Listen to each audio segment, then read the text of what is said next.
School prayer bell அடிக்கிறதுக்கு முன்னாடி எல்லா மாணவர்களும் ஆசிரியர்களும் ஸ்கூல் காம்பவுண்டுக்குள்ள நல்லவனே அங்க பாருடா ரூல்ஸ் போட சொன்ன ஏஎச்எம்ஏ லேட்டா வரதே. Bye bye son. அப்பா உங்களுக்கு மட்டும் கவர்மெண்ட் ஸ்கூல்ல ஜாலி வேலை, ஆனா எனக்கு மட்டும் பிரைவேட் ஸ்கூல்.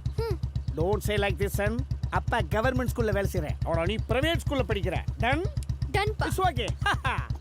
சரிதான்.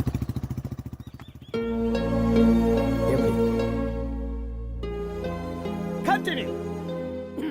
ஸ்கூல் ஆரம்பிச்சு முடியிற வரைக்கும் யாரும் காம்பவுண்டுக்கு வெளியே சுத்தக்கூடாது. கிளாஸ் டீச்சர் கிளாஸுக்குள்ள வர வரைக்கும் எல்லா ஸ்டூடெண்ட்ஸும் நின்னுகிட்டு தான் இருக்கணும்.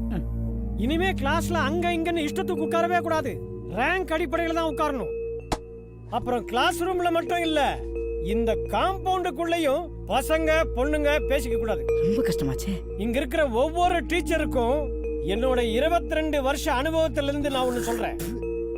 அடியாத மாடு படியாது. படிக்காத பிள்ளைங்க யாரா இருந்தாலும் சரி அவங்கள அடிச்சு படிக்க வைங்க. இதனால என்ன பிரச்சனை வந்தாலும் நான் சந்திக்க தயாரா இருக்கேன். லூசுமை பேசுறாரு. ஏன்னா இந்த வருஷம் நல்ல ரிசல்ட்டை கொடுத்தே ஆகணுங்கிறது எச்சமான எனக்கு மட்டும் இல்ல, இங்க இருக்கிற ஒவ்வொரு டீச்சருக்கும் விடப்பட்ட சவால்.